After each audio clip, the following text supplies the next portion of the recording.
Estamos concluyendo hoy en día nuestra enseñanza, el mes de la enseñanza. Como ustedes pueden ver en mi pantalla, mi título de este día se nombra así. Dice: la última enseñanza de un gran líder. Repito, la última enseñanza de un gran líder.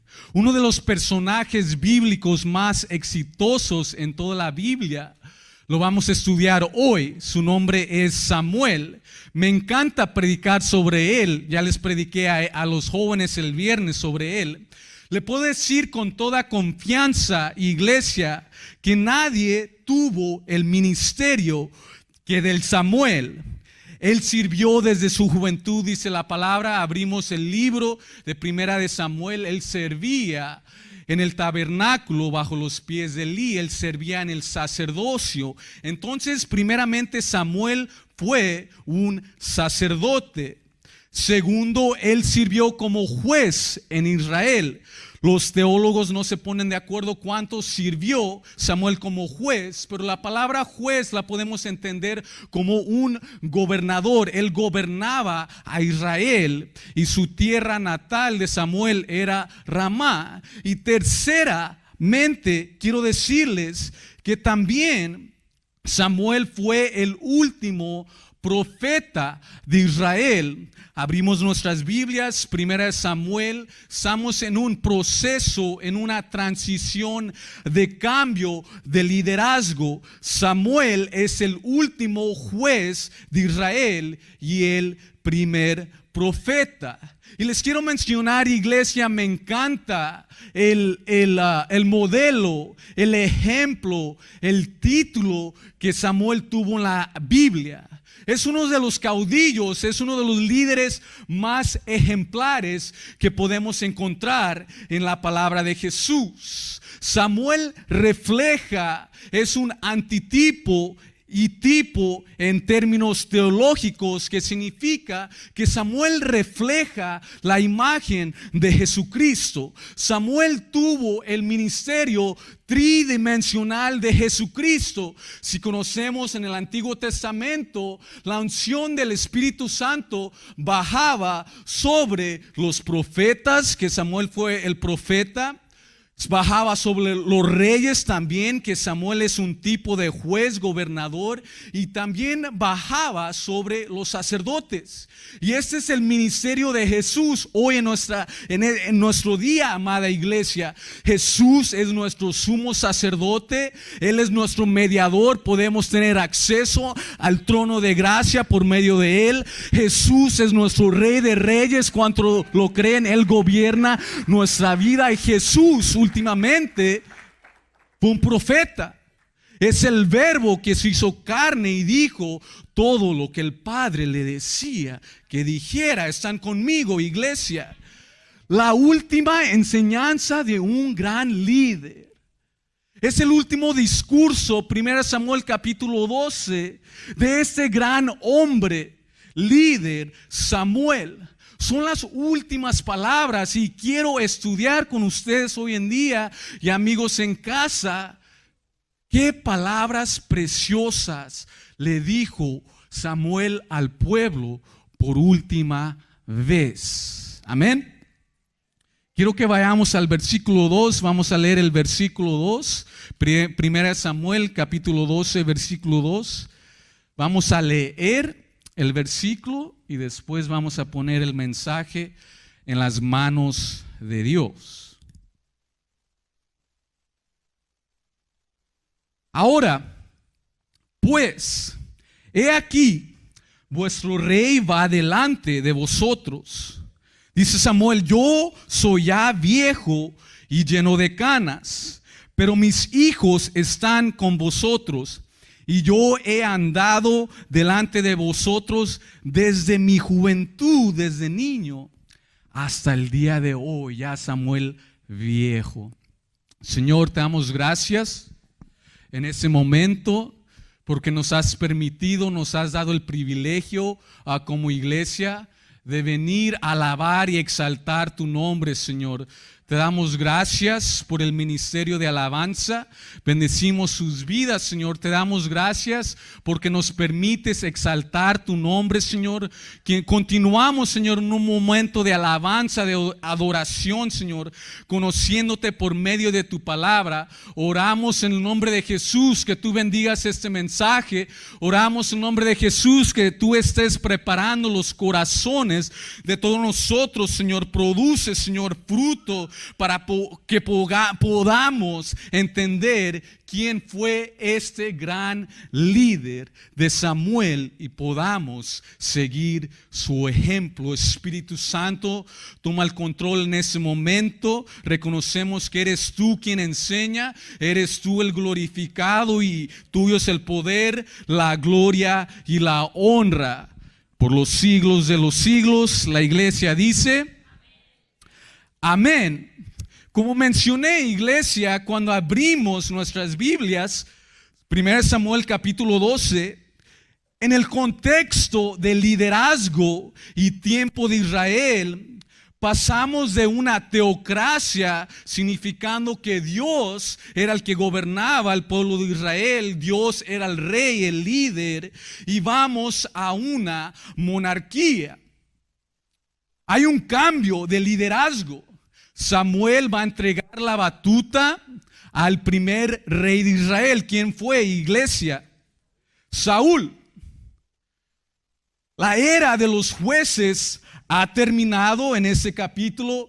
Israel había pedido un rey a Samuel como las otras naciones, y Samuel les dio lo que pidieron. Pero esto, tenemos que ir al capítulo 8 de este libro. Esto no le agradó a Dios ni a Samuel, porque mencioné, nadie más necesita el puesto de gobernar nuestras vidas más que el Rey de Reyes y Señor de Señores, que se llama Dios. Él era el rey, él tenía que gobernar la vida de ellos. Pero ellos pidieron un rey humano. Se están bajando. Tenían una teocracia, teo significando Dios, cracia, manera de gobernación, y bajan a una monarquía, a un monarca, a un rey, a un líder. Y Samuel tomó esto de manera muy personal, que habían pedido un rey. Quizás Samuel piensa que están criticando, dudando de su gran ministerio por estos años. Y ahora vamos a leer su defensa en capítulo 2. Disculpe, versículo 2. ¿Están conmigo? Dice la palabra: ahora pues, he aquí vuestro rey va delante de vosotros.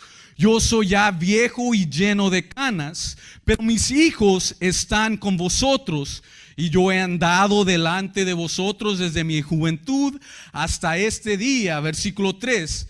Aquí estoy, dice Samuel, atestiguad contra mí delante de Jehová y delante de su ungido.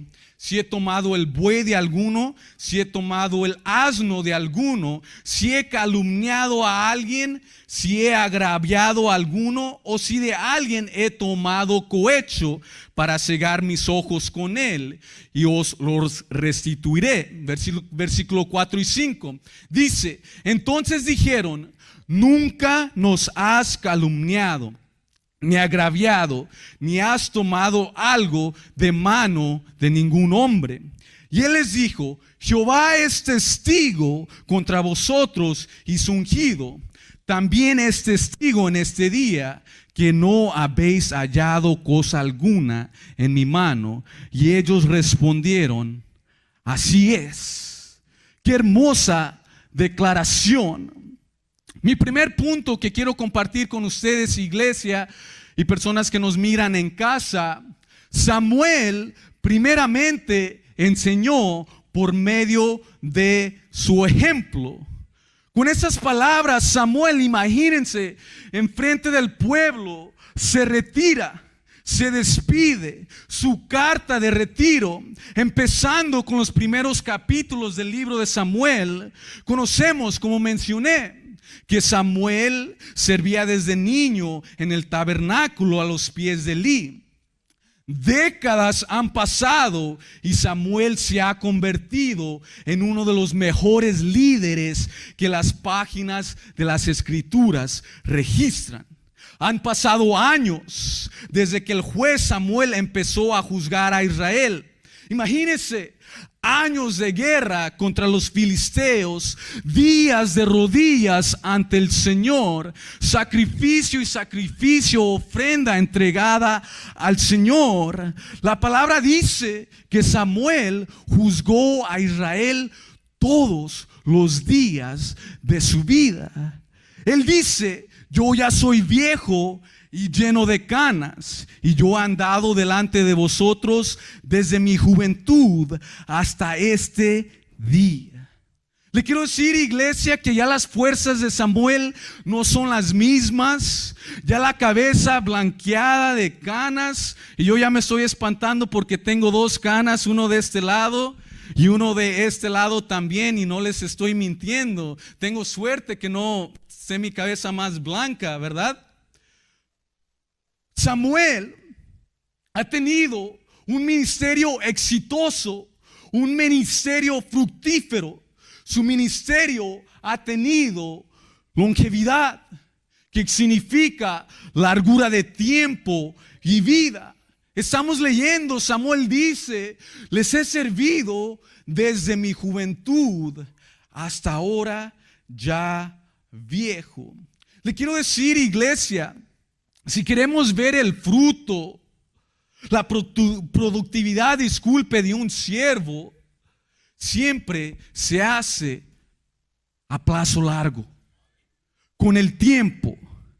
El servicio a largo tiempo, muchos líderes me podrán comprender que han estado en esa iglesia por mucho tiempo, demuestra compromiso, demuestra sacrificio, demuestra entrega, demuestra amor a la obra de Dios. Le quiero decir, no se trata de estar emocionado solamente por un tiempo, ¿verdad? Cierta emoción que vengo a la iglesia, me encanta la alabanza, un ratito me siento, un rato me levanto, me encanta la predicación, ¿verdad? Me siento a gusto, pero allí la dejamos, ¿verdad? No, el cristianismo se trata de un estilo de vida. El servicio se trata también allá afuera.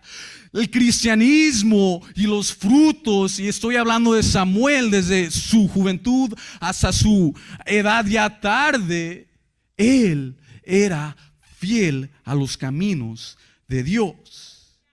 Los frutos se miden de una vida entera. Nunca podemos ver, ¿verdad?, si alguien entra a la iglesia, tiene unas cuantas semanas, incluso meses, ¿verdad?, su testimonio o su vida espiritual. Solamente lo demostrará el tiempo, ¿verdad? El gran ejemplo, el testimonio. No sé si ustedes están conmigo. El crecimiento se observa a largo tiempo. Teólogos creen que Samuel murió a la edad de 90 años. Una trayectoria impresionante al servir al Señor desde su niñez. Y durante todo este tiempo vamos a leer en versículo 3 qué tipo de persona, qué tipo de líder, este líder ejemplar como Samuel, que enseñaba con su ejemplo. Versículo 3 y 4 dice la palabra: aquí estoy, atestiguad contra mí delante de Jehová y delante de su ungido. Si he tomado el buey de alguno, si he tomado el asno, si he calumniado a alguien, si he agraviado a alguno, o si de alguien he tomado cohecho para cegar mis ojos con él, y os lo restituiré. Entonces dijeron: nunca nos has calumniado ni agraviado, ni has tomado algo de la mano de ningún hombre. ¡Wow! ¡Qué ejemplo de Samuel! No solamente, iglesia, es importante una vida entera de servicio, pero también es importante la longevidad del líder. También es importante cómo el líder camina con su testimonio. Estoy hablando de la integridad de la persona. Estoy hablando de hacer lo correcto en todo tiempo. Estoy hablando de ser ejemplo a la sociedad y a la comunidad. ¿Están conmigo, iglesia? Samuel les dice, imagínense, a todo el pueblo: aquí estoy. Durante todo este tiempo de mi ministerio, le he robado a alguien un buey o el asno de alguien. He calumniado, significa defraudado, engañado, agraviado a alguien, oprimido, o tomado cohecho, o sea, soborno. Y dice, os restituiré, o sea que os lo devolveré, les pagaré. Imagínense quién no quisiera tener un líder así, ¿verdad? Un líder que camine sobre el pueblo, sobre el liderazgo como Samuel. Un líder recto, justo, temeroso de Dios. Ellos dijeron, nunca nos has calumniado, ni agraviado, ni has tomado algo de mano de ningún hombre. Cuando un líder, el que enseña, estamos en el mes de la enseñanza, tiene el testimonio, el pueblo te va a querer como líder. Ya sea de tu ministerio, ya sea de tu estudio bíblico. Si la gente te observa y tienes el testimonio como Samuel, te quiero decir que la gente te va a querer escuchar. Vas a tener autoridad para dirigirte a las personas. Les doy un ejemplo. Tenemos que ir al capítulo 8.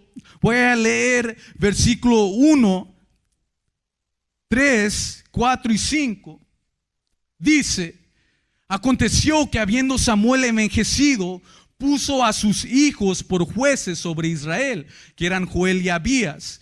Pero no anduvieron los hijos por los caminos de su padre, antes se volvieron tras la avaricia, dejándose sobornar y pervirtiendo el derecho. Entonces todos los ancianos de Israel se juntaron y vinieron a Ramá a ver a Samuel, y le dijeron: he aquí, tú has envejecido y tus hijos no andan en tus caminos. Por tanto, constitúyenos ahora un rey que nos juzgue, como tienen todas las naciones. En contraste de Samuel y de sus hijos, el contraste del liderazgo de Samuel y sus hijos eran, ¿qué dice la palabra? ¿Están conmigo, iglesia? Eran corruptos, sobornaban, engañaban a la gente. Y fue por esto que el pueblo dijo: danos un rey, Samuel, que sea nuestro líder antes que mueras. ¿Ustedes creen, iglesia, que los hijos de Samuel tenían el derecho de gobernar, de caminar en frente del pueblo de Israel con autoridad y enseñarles? ¿Qué creen ustedes? No, ¿verdad? ¿Cómo van a enseñar los decretos, las leyes de Dios, si ellos mismos no las cumplen, verdad? No los querían como líderes. No tenían autoridad. Le dijeron a Samuel: Samuel, tú nos gustas, pero tus hijos no los queremos. Y les quiero dar dos ejemplos. Si abrimos los evangelios, los primeros 4 libros del Nuevo Testamento, encontramos a nuestro personaje principal, ¿verdad? Del evangelio, las buenas nuevas de Jesús. Jesús tenía una audiencia, tenía unos enemigos antagónicos. Cuando Jesús enseñaba, ya sea en la sinagoga, ya sea por las aldeas, ¿verdad? Ya sea por el mar, ese grupo religioso siempre lo espiaba. Siempre estaban viendo qué Jesús decía para tratar de agarrarlo, ¿verdad? Para decir algo en contra de él. Tratando de hallar un fallo en Jesús. Tratando que él se equivocara, que él tropezara. Pero la palabra dice, mientras más preguntas le hacían a Jesús, más los dejaba con la boca cerrada. Mientras más enseñaba al pueblo, el pueblo más se maravillaba de su manera de enseñar y su manera de conducirse. Y la palabra dice que nunca habían escuchado a alguien enseñar con tanto autoridad. No, dice la palabra, como los escribas. ¿Saben por qué? Porque los escribas sí eran maestros, los escribas sí eran líderes religiosos, pero ellos no predicaban lo que hacían. Ellos ponían cargas sobre las espaldas de Israel, algo que ellos mismos no hacían. A donde voy, iglesia, es que Jesús, nuestro ejemplo como Samuel, para poder enseñar, para poder gobernar, primero tienen que practicar lo que dicen. Con su ejemplo. Jesús, antes de ser siervos, primeramente, ¿qué tuvo que hacer él? Ser el siervo mayor y lavar, imagínense, los pies de sus discípulos. Samuel, antes que dijera este último discurso ejemplar, hermosísimo, bellísimo, dijo: han encontrado algo malo en mi contra. Para darles el último ejemplo, conocemos a un hombre, era escriba, sacerdote en el tiempo exílico de Israel en tierra babilónica. Estoy hablando de Esdras. Y Esdras, no quiero entrar mucho en detalle. Tenemos que ir a la palabra, capítulo 7, versículo 10. Dice que Esdras, para enseñar al pueblo, primero tenía que preparar su corazón, estar bien con Dios. Después él inquiría la palabra de Dios, la entendía, la examinaba, la conocía. Y aquí es a donde voy. Y él la cumplía, hacía lo que estaba escrito aquí adentro antes de enseñarla. ¿Están conmigo? Para poder enseñar, vamos al revés esta vez. Para poder enseñar, primero la tienes que ¿qué? Cumplir, vivir. Amén, hermana. Y para poder cumplirla, vivirla, primero tenemos que leerla, ¿verdad? Examinarla, procesarla. Y para poder que Dios hable en nuestros corazones, primero tenemos que estar bien con Él, para que su palabra nos hable y nos dirija. Les estoy dando el ejemplo y el punto que primero, iglesia, para poder enseñar, y me incluyo yo, tenemos que ser el ejemplo primero. Tenemos que practicar lo que está en la palabra de Dios. Eso hizo Samuel. Aquí estoy. Digan algo si encuentran algo en mi contra. Había una historia. ¿Cuántas madres hay aquí? Amén. Había una historia de una madre que tenía un niño que le gustaba mucho comer dulces, le gustaba mucho el azúcar. ¿Han sufrido con eso? Y esa madre preocupada, esa madre ya no hallaba qué hacer. Vivían en India y tuvo una idea. Querían ir con el líder político llamado Gandhi. Y Gandhi tenía mucha autoridad ese día. Era una activista del pueblo, de leyes sociales, etc. Y Gandhi, llega la madre y su hijo y le pregunta: ¿qué quieres, mujer? Y dice: ayúdame, ya no hay qué hacer.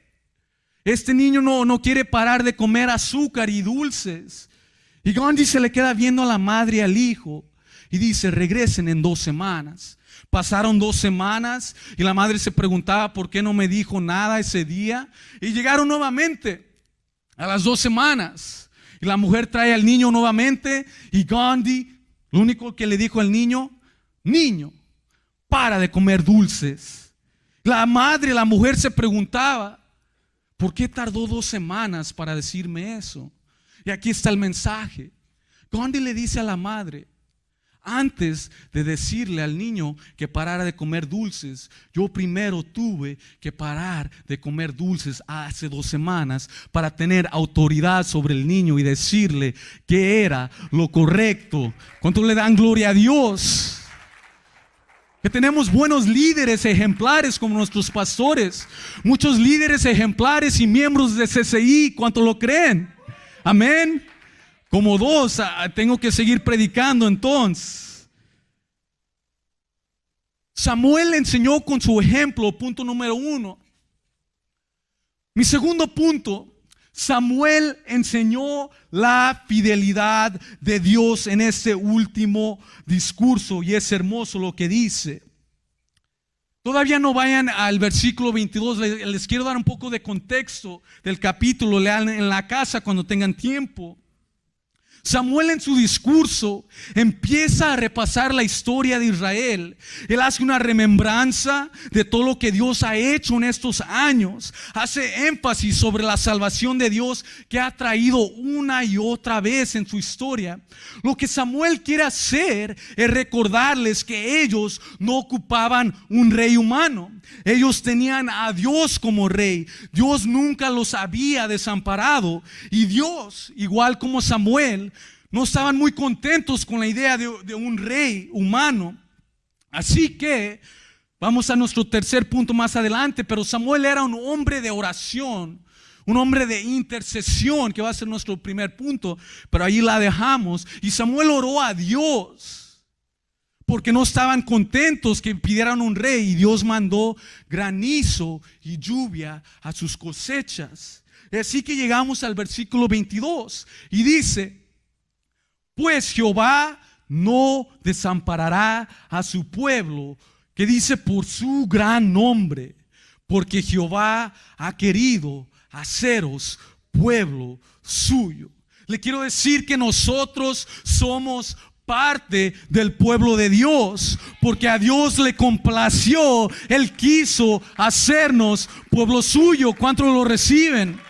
Alabado sea el nombre de nuestro Dios. Lean conmigo: pues Jehová no desamparará a su pueblo. Samuel acaba de repasar una historia de años desde el tiempo de Moisés y Aarón en Éxodo de Egipto. Él les ha recordado cómo Dios ha traído salvación durante todos estos años. Y Jehová nunca, dice, los desamparará, y nos desamparará. ¿Cuántos lo creen? Él siempre está de tu lado, iglesia. Usted se puede preguntar por qué Dios quiso escoger a este pueblo. ¿Qué le vio de especial o importante al pueblo de Israel?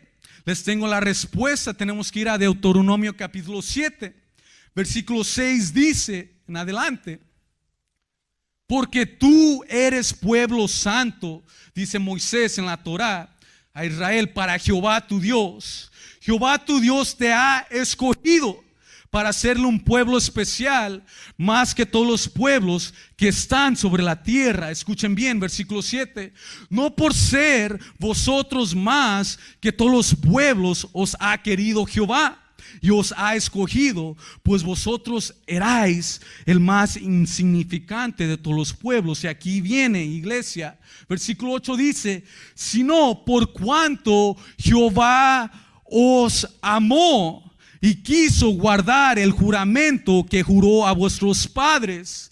La razón por qué Jehová quiso hacer el pueblo de Israel su pueblo, su heredad, su nación santa, fue por amor. Dios los quiso escoger a través de su amor y de su fidelidad. Es también por el amor de Jesucristo, y les vengo a predicar, iglesia, el amor derramado en la cruz del Calvario, que tú también eres hijo, hija de Dios, y eres pueblo santo hacia nuestro Padre celestial. Es por este amor, iglesia, es tan sencillo. No le tenemos que buscar, no se sienta importante, no se sienta único, aunque claro, ¿verdad? Lavados por la sangre tenemos una identidad. No, la razón por qué Dios, el Dios eterno que está en los cielos, quiso bajar al mundo y hacernos su pueblo fue por amor. Y es importante, estamos hablando de la fidelidad de Dios. Es siempre importante recordar esta fidelidad de Dios, porque no sé si son como mi persona, siempre se nos olvida todo lo que Dios ha hecho en nuestras vidas. Muy fácil lo olvidamos. Tenemos que recordar como Samuel le hizo al pueblo Israel una remembranza, y también como Moisés. Siempre encontramos esto en la Biblia y en el Nuevo Testamento también. Porque en pruebas, en luchas, en valles, Dios permanece con vosotros. No sé si se acuerdan, hace mucho, cuando empezó la pandemia, ¿verdad? Tiempos duros, tiempos de enfermedad, tiempos inciertos, pero ahí fue a donde se vio la mano poderosa de Dios. Fue la iglesia que se levantó y quiso ser los brazos y los pies de Cristo al sacar las ollas y llevar un caldo y preocuparse unos por otros. Y esa es la fidelidad de Dios. Había un hermano que me llevó un caldo de gallina, imagínense, hermanos, mientras estaba enfermo del coronavirus. Y a mí casi ni me gustan las verduras, hermanas, pero comiéndome ese caldo de gallina y esas verduras, reviví, resucité, y hasta quise levantarme y salir a correr, les soy honestos. Aunque no mucho se podía, ¿verdad? Estamos enfermos. Pero cuántas veces, iglesia, amigos en casa, Dios ha levantado su mano poderosa sobre tus problemas. ¿Cuántas veces, como predica el pastor, muchas veces ha estado difícil, ¿verdad? El precio de la gasolina. Pero el pastor nos predica, es el que lo predica. Yo lo quiero predicar nuevamente, pero les quiero hacer una remembranza. ¿Cuántas veces se han quedado sin gasolina en su automóvil? ¿Cuántas veces se han quedado sin ropa en sus cuerpos? ¿Cuántas veces se han quedado sin alimento en su mesa? ¿Cuántos pueden alabar a Dios por su fidelidad, por su amor, porque Él te protege, Él te cuida, Él está a tu lado y nunca te desamparará? Dice la palabra, el salmista, Salmo 23, solo conocemos. Aunque ande en valle de sombra de muerte, no temeré a alguno, hermana, porque tú estarás conmigo. Esas son promesas de Dios. No le tenemos que dar muchas vueltas para predicarte o para decirte que Dios está de tu lado. Su palabra eterna. Le quiero decir que Dios aprieta, iglesia, pero no ahorca. Podemos pasar momentos difíciles, pero no muy tarde damos testimonio de todo lo que Dios hace. En el contexto del capítulo 12, Israel, como les mencioné, está en un periodo de transición de liderazgo. Los tiempos de los jueces van a llegar a su fin y comenzará la monarquía, los reyes. Israel en este momento está en una guerra contra los filisteos. Tiempo de batalla, tiempo de luchas, tiempo de guerra. Era parte de obedecer a Dios y su palabra, de echar todas las naciones fuera de su tierra santa. Y después, para mencionarles, pelearían contra los moabitas, amonitas, amalecitas, etc. Y en todo esto, Samuel les quiere dejar muy claro, y ese es mi segundo punto, que Dios iba a estar a su lado peleando sus batallas. ¿Por qué? Dice el versículo 22, pues Jehová no desamparará a su pueblo por su grande nombre. Cuando hablamos del nombre de Dios, del grande nombre de Dios, significa su persona, significa su carácter, significan sus atributos. Por ejemplo, Dios es fiel. Por ejemplo, Dios es poderoso. Dios es eterno. Dios es misericordioso en nuestras vidas. Dios nos desamparará, para mencionar algunos. Es su carácter de Dios. Está en su persona. Está en Él. Y por esta razón, porque Dios es fiel, no desamparará a su pueblo. Por su amor. Él quiso hacer Israel su pueblo por amor. Dios prometió algo y lo iba a cumplir. Las promesas fueron hechas ¿a quién? Los padres de Israel. Abraham, Isaac, Jacob, ¿verdad? Y de allí nace el pueblo de Israel. Y se hace grande como la promesa de Dios que les mencionó. Yo no quiero predicar, iglesia, porque algunos no los miro muy convencidos aún, que Dios quiso también que tú fueras parte de su pueblo. ¿Cuántos dicen amén? Jesús dijo en Juan 15, 16, dice esto Jesús de ustedes, escuchen bien: no me elegisteis vosotros a mí, sino que yo os elegí a vosotros y os he puesto para que llevéis mucho fruto y nuestro fruto permanezca. Dios ama que seamos su pueblo escogido. Dios nos escogió nosotros primero a nosotros. No fue que nos sentimos muy bien, no fue que nos tocó la palabra, ¿verdad? Porque sí sucede. Pero Dios, según San Pablo en Efesios 1:4, según nos escogió en Él antes de la fundación del mundo, para que fuésemos santos y sin mancha delante de Él. Dios te escogió, iglesia, amigos. Siéntete importante. Antes que creara el universo, la tierra, Dios ya nos tenía en su mente de Él. Tú siempre estabas en los planes de Jesucristo, que te iba a venir a salvar, que te iba a venir a rescatar, que te iba a venir a transformar para ser hijo de Él. Él los escogió, iglesia, antes de la fundación del mundo. Él quiere hoy día que le pertenezcas, que seas de Él. No sé si le ha pasado que a veces pensamos: ¿estará Dios interesado en mí? ¿Seré yo importante en los planes de Dios? ¿Dios me escuchará? Quizás porque no nos hemos acercado, ¿verdad? O le hemos fallado. Pero lo quiero decir, iglesia, que nuestra fidelidad de Dios no depende de nosotros. La fidelidad de Dios permanece y pertenece a Dios mismo. Que Él fue fiel, que Él no tuvo mancha, que Él no tuvo pecado, que Él fue quien nos trajo salvación. Y por Jesucristo tenemos acceso al Padre. ¿Están conmigo? Le quiero decir, iglesia, que no es porque somos muy santos, no es porque no pequemos, ¿verdad? No es porque somos muy talentosos que tenemos derecho o nuestras promesas cumplidas en la palabra. Claro que no. Es bueno sacarse eso de la mente. ¿Sabe por qué? Porque le fallamos a Dios. ¿Y qué pasa cuando le fallamos a Dios? Nos alejamos, ¿verdad? Decimos: no somos dignos, Señor. Pero le vengo a decir, estamos leyendo en su palabra, que usted es digno porque el Señor le escogió y dio su vida por usted. Solamente usted tiene que recibirle. Porque Jehová nos ha querido haceros pueblo suyo. Siéntete importante. Tú eres pueblo de Dios. No estás solo. Tienes alguien que te guía, tienes alguien que te cuida y tienes alguien que provee por ti. La palabra dice en Hebreos 13:5, Jehová dijo: no te desampararé ni te dejaré.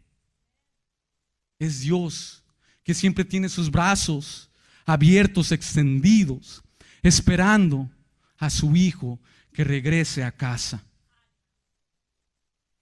La palabra dice Jesús en los evangelios: el que viene a mí no le echo fuera. Todos pueden venir, iglesia. Todos pueden venir, amigos en casa.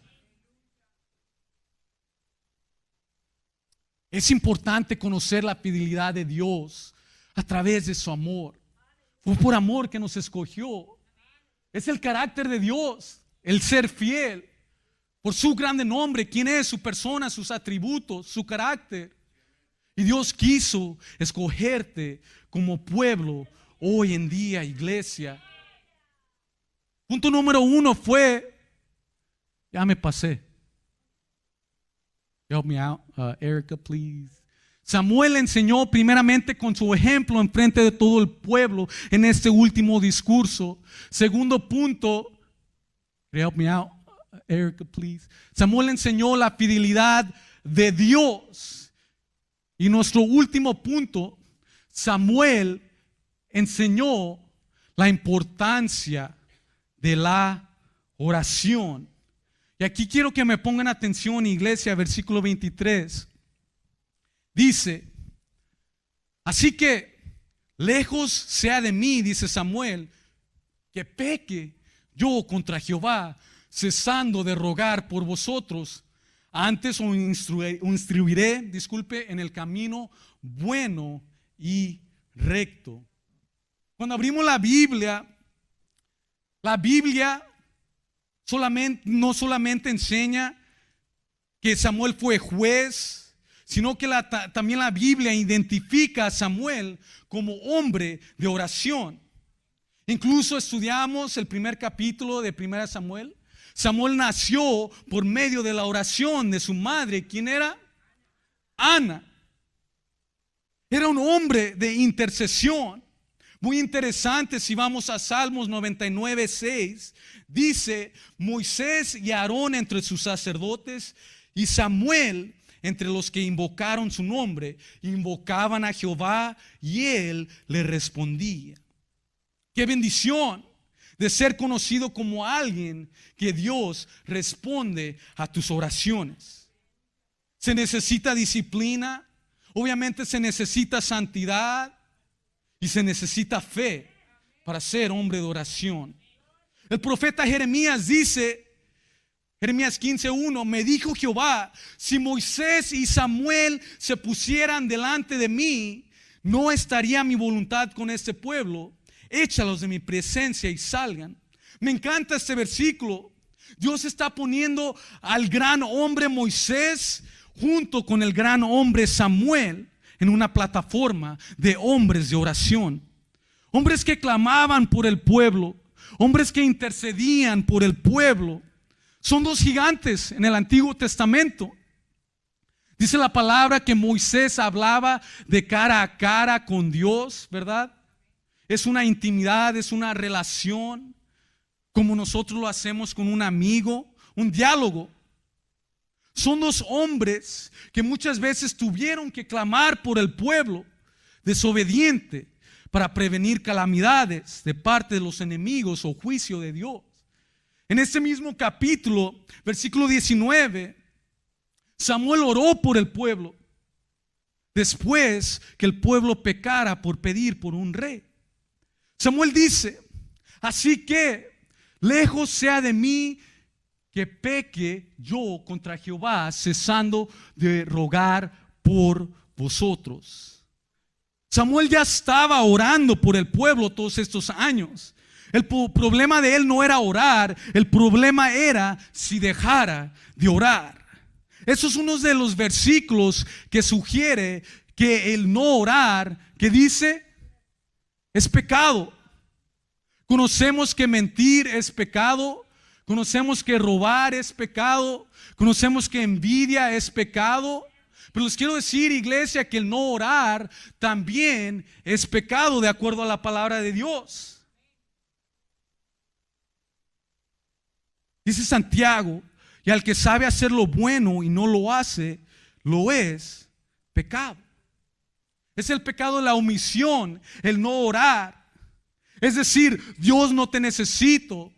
Es rechazar a Dios. Es hacer tu voluntad y no la de Dios. Pablo dice, orad sin cesar. Significa en todo tiempo. Está leyendo, ya para concluir, si me ayuda Marlene o Polly, si están aquí hoy. Estaba leyendo un libro de Andrew Murray, un escritor, maestro, pastor de Sudáfrica en los años 1800. Escribió muchos libros de la importancia sobre la oración. Andrew Murray en su libro, les quiero compartir, se llama La vida de oración. Su primer capítulo lo nombra el pecado de no orar. No, hermanos, le quiero confesar, cuando empecé a leerlo, me arrepentí. Quise caer ante Dios, cubrirme con ceniza y celizo, hacer luto. Porque Él empieza diciendo que todos somos culpables. No hay pecado más común entre la iglesia de no orar. Él nombra 4 puntos. Dice: el primero es reprochar la invitación que Dios nos hace al venir ante un Dios y les he predicado tan bueno, tan fiel, tan amoroso. Es como si algún amigo viene a visitarles. No vamos a hacer tiempo para recibirle. No vamos a hacer tiempo para atenderle, a platicar, conversar con Él. Y a veces no podemos hacer eso con Dios. Él también menciona que el no orar es la causa de una vida espiritual deficiente. Dice: la oración es el pulso de nuestra vida. El doctor puede ver la condición de nuestro corazón en el pulso. El no orar es observar que la vida de Dios en nuestro corazón está débil y enferma.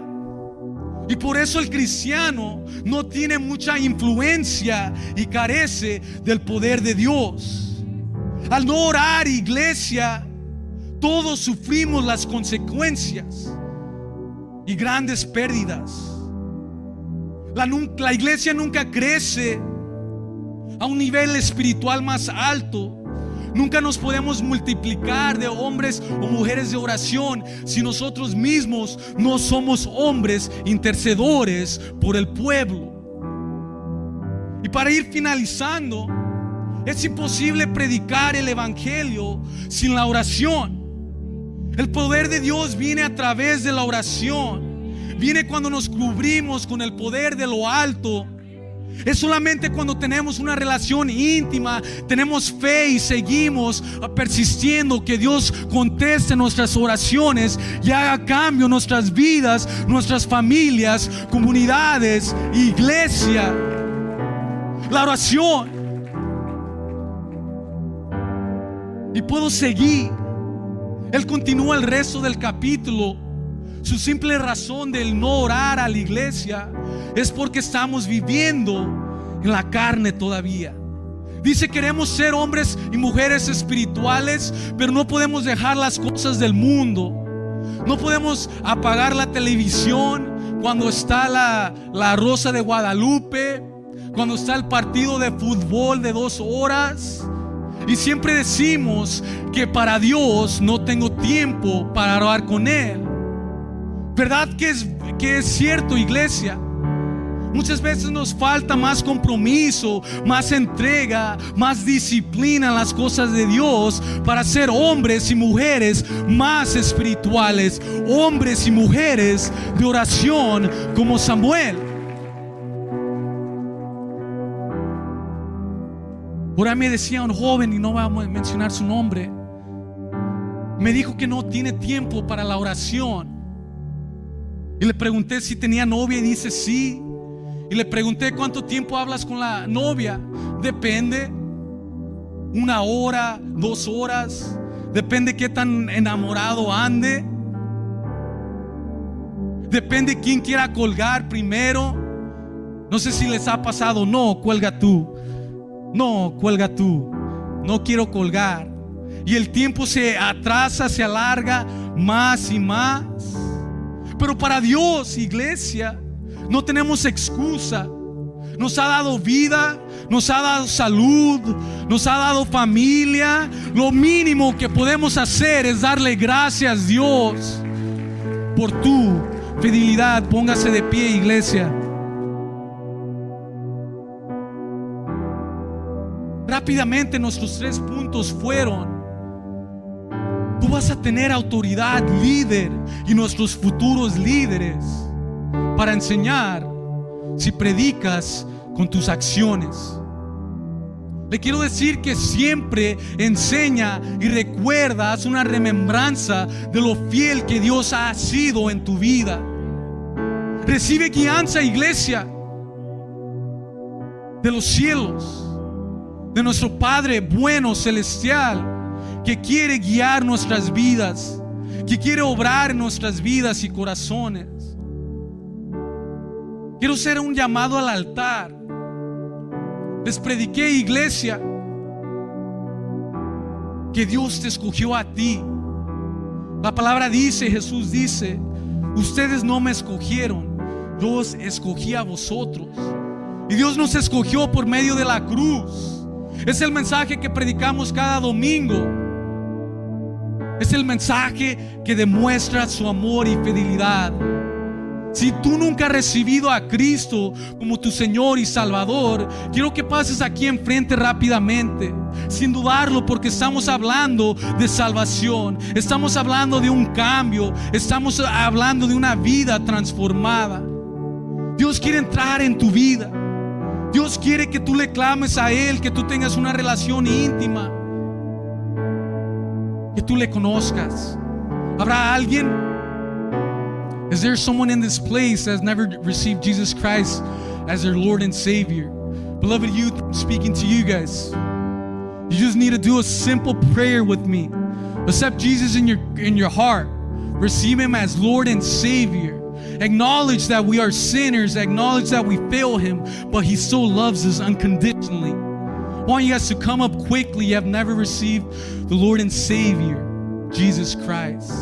Para alguien, iglesia, usted, iglesia, y amigos en casa, si usted nunca ha recibido a nuestro Señor como suficiente Salvador, venimos a predicar su fidelidad, venimos a predicar su amor por su vida. Solamente tiene que ser una oración conmigo. Los altares están abiertos, iglesia. Si usted tiene un compromiso, siempre es importante. Todos fallamos, todos somos débiles, incluyéndome a mí. Todos a veces no apartamos tiempo para orar con Dios. Ese es el momento perfecto, iglesia. Si usted quiere clamar, usted solo aquí, el altar está abierto. Si usted quiere recibir al Señor en su corazón, también está abierto. ¿Habrá alguien, iglesia? El altar está abierto.